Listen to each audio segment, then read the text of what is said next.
Assalamualaikum warahmatullahi wabarakatuh. Sebelumnya perkenalkan, nama saya Hastuti dengan stambuk Q1A1190076, jurusan Ilmu dan Teknologi Pangan, Fakultas Pertanian, Universitas Haluoleo.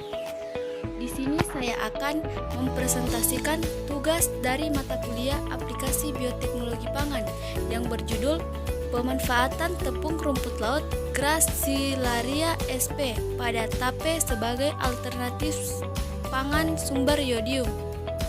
Baik, mungkin untuk mempersingkat waktu, langsung saja kepada pembahasan materi. Langsung saja pada pendahuluan. Tempe merupakan produk pangan bergizi tinggi yang digemari dan diterima oleh masyarakat luas, tetapi pada umumnya memiliki kadar yodium yang rendah. Rumput laut yang kandungan yodiumnya cukup tinggi dapat digunakan sebagai bahan fortifikasi yodium pada makanan. Penambahan rumput laut pada tempe diharapkan dapat menjadi alternatif pangan sumber yodium untuk menangani masalah GAKI atau gangguan akibat kekurangan yodium. Di sini, yodium merupakan salah satu zat gizi mikro yang dibutuhkan tubuh untuk menghasilkan hormon tiroid yang berperan penting untuk pertumbuhan otak, sistem saraf, dan fungsi fisiologis organ tubuh. Kekurangan yodium dapat menyebabkan kelalaian GAKI. Akibatnya seperti gangguan pertumbuhan fisik dan perkembangan intelektual pada anak, disfungsi kelenjar tiroid seperti hipotiroidisme dan hipotiroidisme.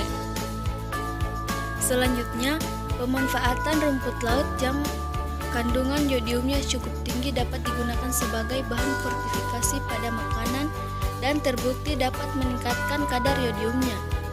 Kandungan yodium pada rumput laut dipengaruhi oleh spesies dan lokasi panen yang budidayanya, karena rumput laut dapat mengakumulasikan yodium dari air laut sebagai bentuk perlindungan dari stres oksidatif. Berdasarkan hasil penelitian Princess Tasari dan Amelia pada tahun 2015, kandungan yodium atau Gracilaria sp sebesar 54,27 mg per gram. Dan pada penelitian Ito dan Hori pada tahun 1989 sebesar 9,4 sampai 72,2 mg per gram. Penelitian ini bertujuan untuk meningkatkan kadar yodium pada tempe dengan penambahan tepung rumput laut. Produk tempe ini diharapkan menjadi salah satu alternatif pangan sumber yodium yang murah dan mudah ditemukan di pasar tradisional guna meningkatkan asupan yodium bagi masyarakat. Selanjutnya, metode pembuatan tempe dengan penambahan tepung rumput laut. Proses pembuatan tempe mengacu pada metode bahan standarisasi nasional. Proses pembuatan tempe diawali dengan penyortiran biji kedelai. Setelah itu, biji kedelai dicuci dengan air yang mengalir dan direbus selama 30 menit sampai mendidih dengan perbandingan kedelai banding air 1:2. Kedelai yang sudah direbus kemudian direndam dengan sisa air rebusan selama semalam sehingga menghasilkan kondisi asam atau pH kurang dari 7. Setelah direndam, biji kedelai kulit arinya dan dicuci sampai bersih.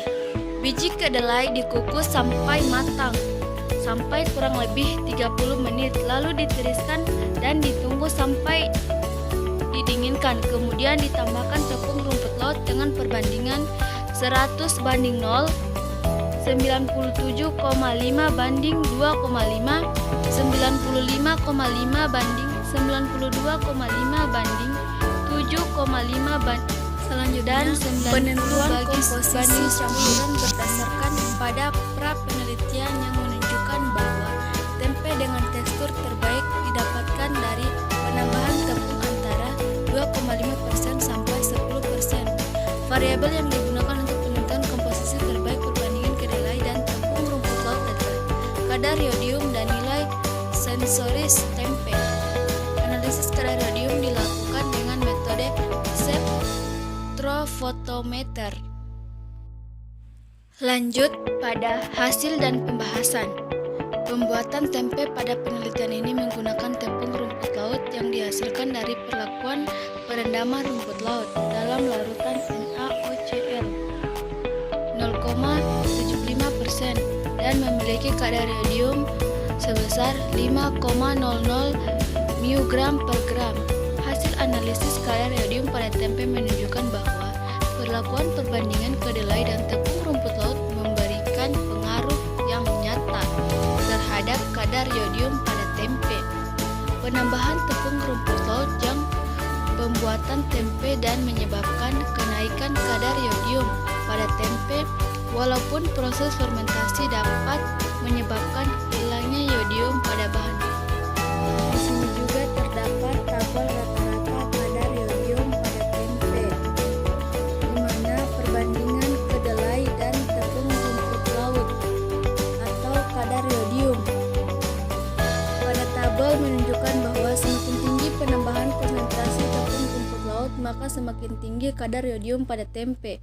Tempe dengan perlakuan perbandingan kedelai dan tepung rumput laut 100:0 atau kontrol memiliki kadar yodium sebesar 0,03 mg.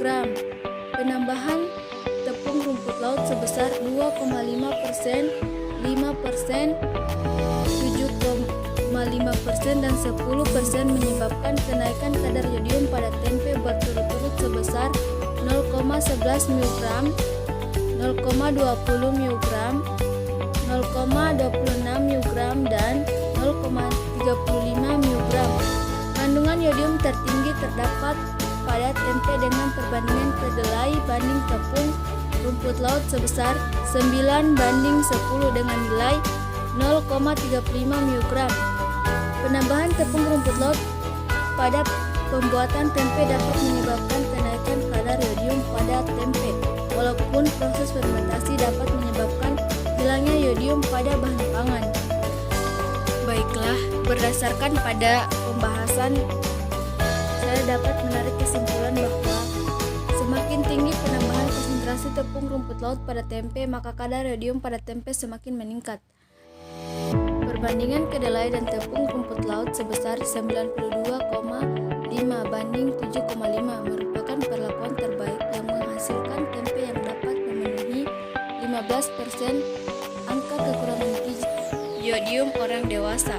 Tempe tersebut memiliki kadar yodium sebesar 26,2 mg per 100 gram, di mana 100 gram tempe tersebut memenuhi 17,47% angka kekurangan gizi yodium orang dewasa per hari, sehingga dapat dijadikan sebagai pangan sumber yodium.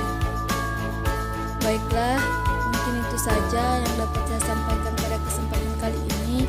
Lebih dan kurangnya saya mohon maaf, dan semoga apa yang saya sampaikan dapat menjadi pembelajaran dan pemahaman bagi kita semua. Terima kasih. Billahi taufiq wal hidayah. Wassalamualaikum warahmatullahi wabarakatuh.